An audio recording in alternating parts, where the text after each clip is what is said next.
Hey guys, good afternoon. So today is Thursday, August 23rd. This is my midday, and I may run long today. There's a bunch to talk about, and yet maybe not. I don't know.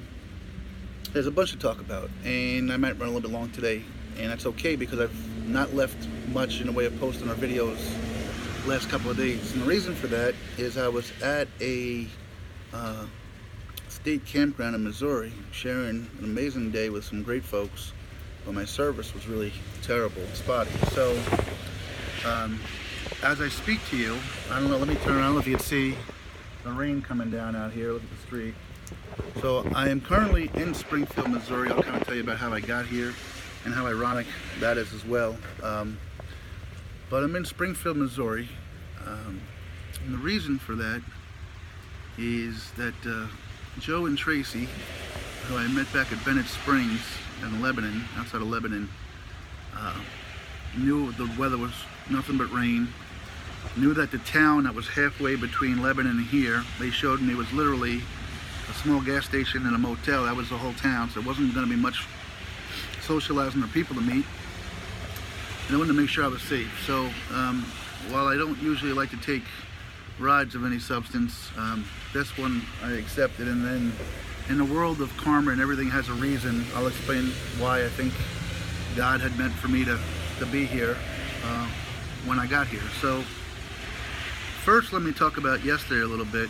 I met Tracy and Joe and their daughter Kelsey, and they have a campsite which is their heaven on earth, right?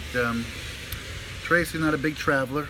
She kind of likes to stay within a couple of days of home. Grew up in central Missouri on a farm, and likes her life that way. And you know, people come together for a reason. And Joe is very similar, but Joe's passion is one of his passions is trout fishing down at Bennett Springs State Park. And you know, when you sit back and you watch people like I do, part of what this journey isn't just how they react to me, but how they react to each other. And it was one of the greatest days I've spent in this journey in watching people, and how I always talk about the movie Rocky as being a love story. Everyone thinks it's a sports movie, but one of the greatest lines in the movie Rocky is Paulie says to Rocky, "What are you doing? What do you see in my sister? What are you dating my sister? What, you know?" And he says, "I don't know. She fills gaps. I got gaps. She got gaps. We fill gaps." And to me, that's what a really perfect relationship is. Not everybody's perfect. Nobody's perfect. But you fill those gaps and you have some common threads. So as an example, and there are certain things that come from my own life that I see. So I've battled an issue in my my relationship life that you know, everybody seems to be, when I was with Jamie, everything seemed to be a threat. If I mentioned somebody else or a past, there wasn't an ability to respect that that's the past that he's moved on. Somehow it got internalized in the whole bit. Well, one of the things I thought was very special about these two individuals is that Joe was married prior to marrying Tracy, and Joe's wife passed away after a battle with cancer. In fact, that fishing spot is so special for Joe. They have a bench that was purchased and dedicated in Mary's honor for him. But I think one of the most selfless things a person can do in a relationship is to allow the other person to not make it about themselves and let that other person retain their memories and be able to speak about that person. And I can tell you firsthand, having lived it, it's not an easy thing to do, because I've been not about me, but you know, I see when you know, you talk about someone and you want them to be comfortable with you, and they feel that any mention of the past is somehow a slight on them. Well, that's not with these two. You know, there were times that Tracy spoke as openly and affectionately about Mary as Kelsey, her daughter, or Joe, her ex-husband, did. That's a big person that can do that, and to do it so effortlessly, it wasn't forced, was really special. So that was one of the things that I noticed that I thought was really, really neat.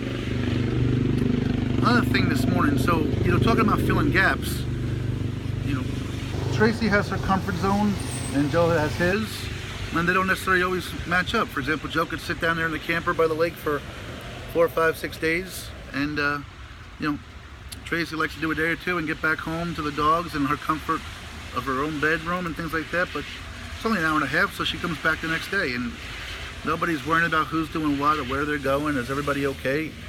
It's just what they do, man, and it works beautifully. So this morning, I got up, and the other really special thing is, those of you that have heard me on this thing know my kids are my whole world, right? And Joe's daughter Kelsey came down to spend the time with them at the campsite, and Kelsey shares her dad's passion for trout fishing. So at 6 a.m. they're up getting ready to go down to the stream. 6:45 they're in the stream. I'm just sitting back watching, but there's a certain beauty in a parent-child sharing a passion, a love of something. And now that Kelsey's older, she's still Joe's daughter, but Joe can also talk to her as an adult. She has a very demanding and a job that has a lot of responsibility and deserves some kudos for, because she's a corrections officer up near Jefferson City, Missouri, and that's not an easy job to have and to do, but she loves it. And there were some stories about that again will be in the book that were really cool.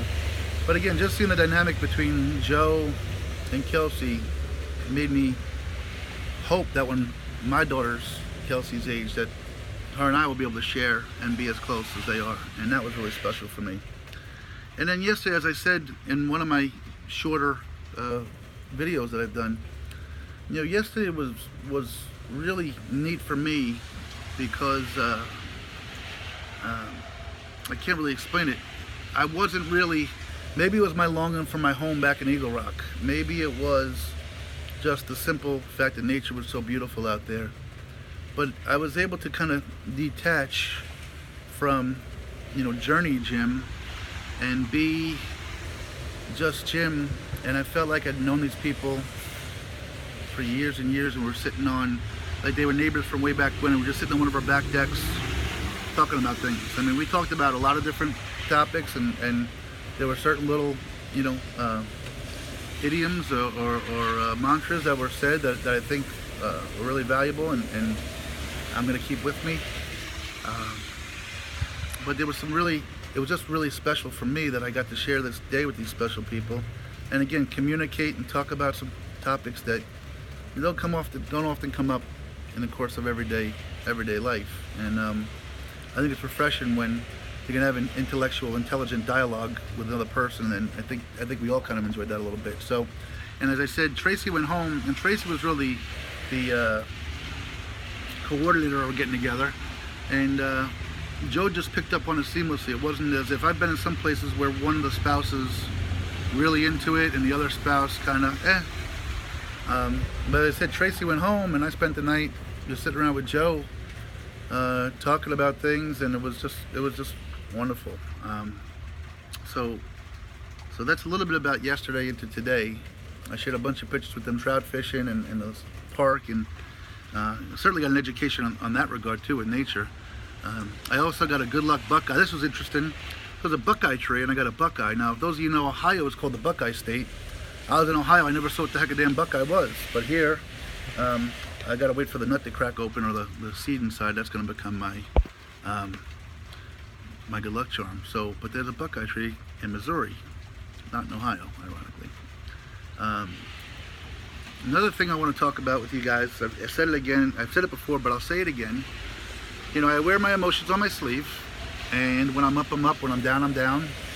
And I had kind of a down day the other day, but guys, I got so many well wishes that I think you guys take it like that, I'm down and I'm never coming back up again. And I'm pretty manic. I'm pretty short-lived in that regard. That I promise you, I promise you. So hear me now. I'm gonna finish this journey. I'm gonna end up on the end of the Santa Monica Pier, and you guys are gonna be there with me. And I'm gonna get there.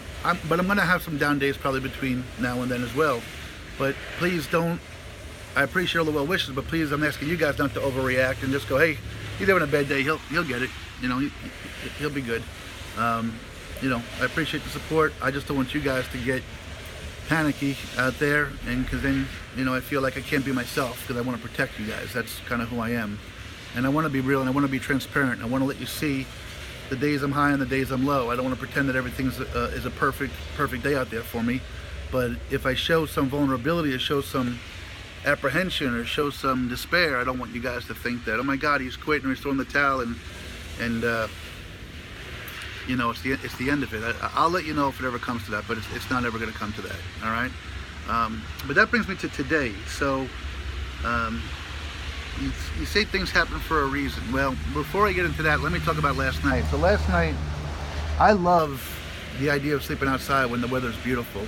And last night I was welcome to sleep in a camper with Kelsey and with Joe, but I slept outside. I literally slept on a concrete patio, and I'll tell you, I slept like a baby. So I'm not sitting here saying woe is me, but one of the most important things of the journey happened, which will also tell you why I know I'm going to get through this.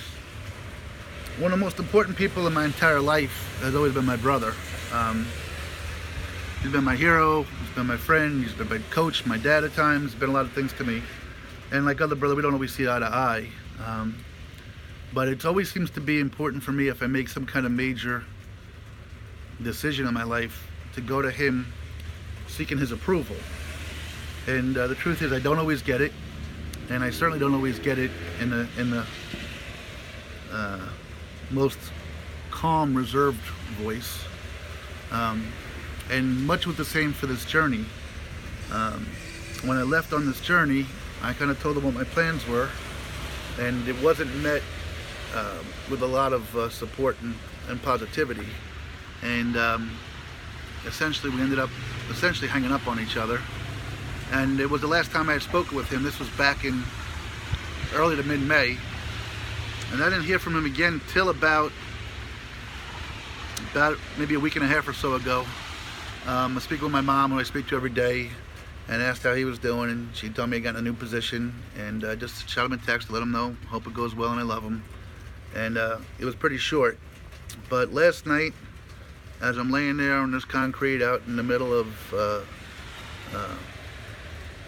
Lebanon, Missouri, I got a text from my brother reaching out to me, just reminding me that he loves me, and I know it was sincere, and it meant the world to me. It lifted a ton of weight off my shoulders, and I know that I can get through this journey, because the only thing that was holding me back was a couple of detractors of him being one of the majors. And I'm not saying he's it wasn't like we had some monumental cataclysmic moment. We didn't even talk yet, because I had no service most of the night. But the simple fact that I know he's thinking about me and he loves me means the world to me. I love him so much. I just want nothing but happiness for him. And I'm not going to cry right now. I'm not going to cry. Anyway, so that was pretty high last night when I got that. I had a hard time kind of getting back to sleep. But so that was an important part of this journey for me, was having that moment come up, and I hope we just keep building on that, him and I. Anyway, I'm going to wrap up this part of the first part, because I have something else I want to cover here shortly. It's very, very, very important to me, and I want you guys to listen to it as well. So this is part one of the midday. Part two will be coming up in just a second.